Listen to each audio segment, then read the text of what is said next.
chisa. Chisa Zimbabwe chisa. Chinja. Maitiro. Hezoko. Pamsore President Namai. Pamsore utungamiri wose uri pano. Handingakwanise kudoma ine mazita nekuti makawandisa. Nditenderei kuti nditaure mashoko mashoma andinawo.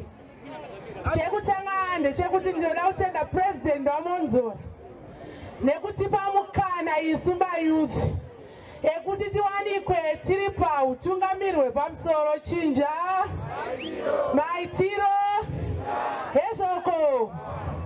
President waMadzore anogara achingotara kuti youth are not leaders of tomorrow but are leaders of today. Ndosaka muri kuona panapa 55% iri panapa iri 35 years and below. Chisa mayouth, chisa. Hezvoko.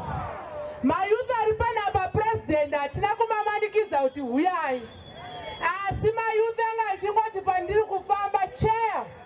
Tiri kuda kunonzwa nyaya yekuti isu mayouth mubai election President zvakatendai munotungamirira ngaachingotipa donzvo rekuti tifambe naro. Chisa mayouth, chisa. Hezvoko.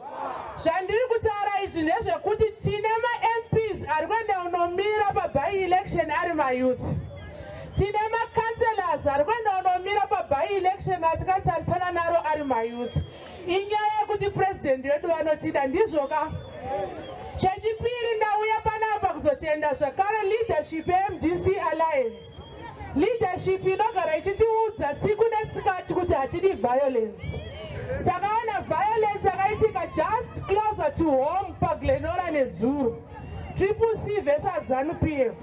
Takaiona zvakare violence yakaitika kuKwekwe. CCC versus ZANU-PF. Isusu tiri kuti President wedu waMadzore vari kufamba nedonzvo rekuti rational disputation.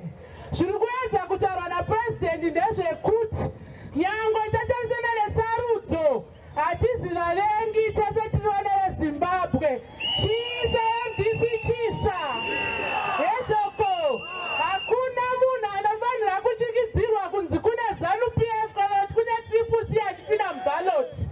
Munhu ngaaende kunosarudza mutungamiri waanoda kubudikidza nekuti mutungamiri waanoda ari kumupa manifesto inemukudza. Ndizvoka. Isu patiri kudzokera tinopedzesa mazuva 10 asara. Tiri kungofamba tichiudza vana veZimbabwe kuti 2022 by election vaMadzore vari kuti rational disputation. vaMadzore vari kuti mwana wese weZimbabwe ngaasarudze mutungamiri waanoda asina kuchikidzirwa. vaMadzore vari kuti handifanire kuurayirwa kusarudza mutungamiri wangu.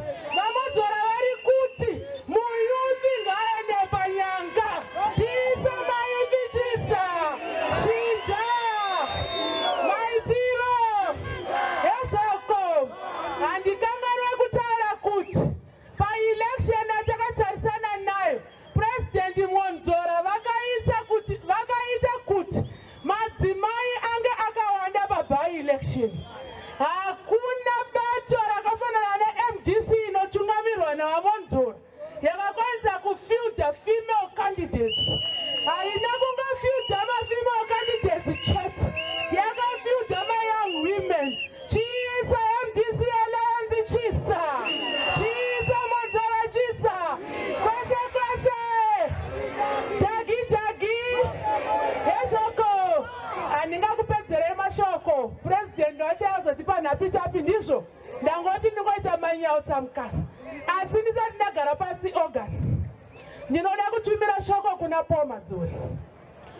Madzore hauna kumanikidzwa kuimba nziyo dzeMDC. Madzore kana uchida nziyo dzako.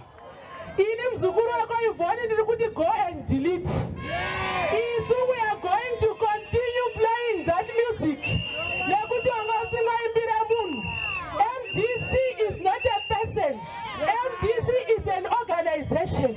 This organization is going to live. Madzore might die, but vazukuru vake vachauya vachidzinzwa nziyo idzodzo. Nenyama it too. Whoever wants to play it can play it. As long as the music is in the public domain. My chabasa, Jesus, Jesus, Jesus.